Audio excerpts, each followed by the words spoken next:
कांग्रेस के जिला अध्यक्षों के प्रशिक्षण शिविर पर मंत्री विश्वास कैलाश सारंग ने कांग्रेस नेतृत्व पर तीखी टिप्पणी दी। उन्होंने राहुल गांधी और पार्टी के बड़े नेताओं पर अनुशासनहीनता और गुटबाजी का आरोप लगाया। मंत्री विश्वास सारंग ने कहा कि कांग्रेस प्रशिक्षण शिविर केवल दिखावा है और इसमें बीजेपी की नकल की जा रही है। उन्होंने कहा कि कांग्रेस की स्थिति इसलिए बद से बदतर हुई क्योंकि नेताओं ने अपने अपने गुर्गों को पद देने के लिए दौड़ मचाई। विश्वास सारंग ने राहुल गांधी पर व्यक्तिगत टिप्पणी करते हुए कहा कि राहुल गांधी को पहले स्वयं अनुशासन अपनाना चाहिए। वे राजनीति को गंभीरता से नहीं लेते और जंगल सफारी या विदेशी यात्रा में व्यस्त रहते हैं। स्क्रिप्टेड भाषण और प्रेस कॉन्फ्रेंस करना उनकी आदत बन गई है। वोट चोरी की बातें बिना तथ्यों के करना और असंवैधानिक संस्थाओं पर आरोप लगाना अनुचित है। इसके अलावा मंत्री ने आगे कहा कि कांग्रेस पार्टी गुट और गिरोहों में बटी हुई है। राहुल गांधी ने जीतू पटवारी और उमंग सिंघार को फटकार लगाई, लेकिन उनकी निगाहें दिग्विजय सिंह पर भी थी। चल रहे हैं राहुल गांधी जी तेजस्वी यादव के साथ गलवहियां करते हुए ये दावा करते आए हैं कि बिहार में वो सरकार बनाएंगे और चुनाव के बीच में ही राहुल गांधी जी जंगल सफारी के मजे ले रहे हैं। कल वो पचमढ़ी में आए और जंगल सफारी में ऐशो आराम के लिए उन्होंने समय निकाल लिया। एक तरफ आप बातें करते हो कि देश में चुनाव आयोग निष्पक्षता के साथ काम नहीं कर रहा। अरे आप ही राजनीति को गंभीरता से नहीं लेते।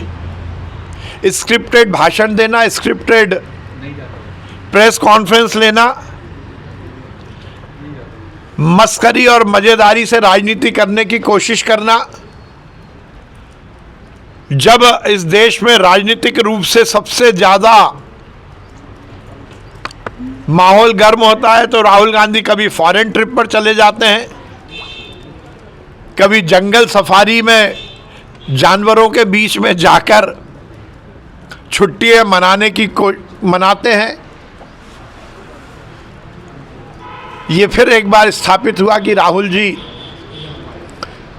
राजनीति को सीरियसली नहीं लेते और अपनी नाकामी छुपाने के लिए संवैधानिक संस्थाओं पर आक्षेप लगाते हैं।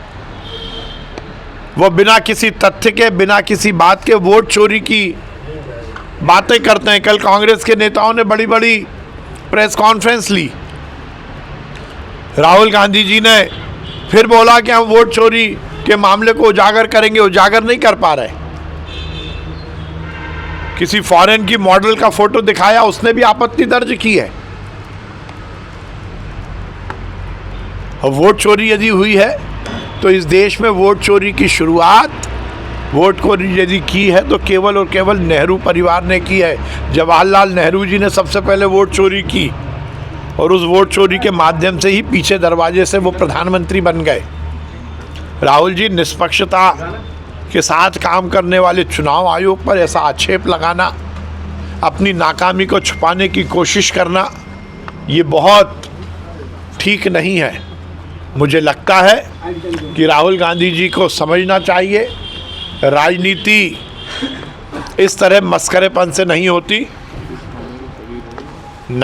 जंगल सफारी करते हुए राजनीति यदि वो करेंगे तो उनकी बस से बदतर स्थिति होगी। सर गुटबाजी जीतू पटवारी से कहा है कि सभी बड़े नेताओं के साथ तमाम बड़े नेता एक साथ होकर काम करें और कहा है जिला अध्यक्षों को कि डरे ना, किसी से भी, कोई बड़े नेता से डरे ना, आप काम करें। देखिए, मैं पहले भी कह चुका हूं कि कांग्रेस भारतीय जनता पार्टी की प्रशिक्षण के मामले में नकल कर रही है, पर नकल करने के लिए अकल की ज़रूरत होती है। गंगोत्री की शुद्धता से गंगा की शुद्धता स्थापित होती है। पहले अनुशासन की बात राहुल गांधी स्वयं के जीवन में उतारे। वो स्वयं और कांग्रेस के बड़े नेता अनुशासित हों। जब अनुशासन का पाठ यदि दूसरे को पढ़ाएंगे तो उसका कोई मायने निकलेगा। राहुल जी अनर्गल बातें करते हैं, सेंसेशनल न्यूज़ बनाने की कोशिश करते हैं। चलिए, पर राहुल गांधी ने यह बात तो स्वीकार कर ही ली कि मध्य प्रदेश में गुटबाजी है, गुट और गिरोह में बटी हुई कांग्रेस है। ये तो हम पहले से कहते आए। उन्होंने यदि जीतू पटवारी और उमंग सिंगार को फटकार लगाई है, तो उनकी नज़रें दिग्विजय सिंह जी पर भी थी, क्योंकि कांग्रेस की बद से बदतर स्थिति यदि मध्य प्रदेश में हुई है तो अपने अपने गुर्गों को पद देने की जो होड़ कांग्रेस के नेताओं ने रचा रखी थी, उसी के कारण तो ये स्थिति बनी है। कांग्रेस बहुत बातें करती थी कि हम जिलाध्यक्षों का चुनाव बहुत निष्पक्षता के साथ करेंगे, और जिस प्रकार से विवाद हुआ, पर फिर मैं ये कहना चाहता हूँ कि ये प्रशिक्षण ढकोसला है। पहले कांग्रेस के नेता खुद प्रशिक्षित हों, जब वो नेता नीचे के कार्यकर्ताओं को प्रशिक्षण दें। भोपाल से उमेश यादव की रिपोर्ट।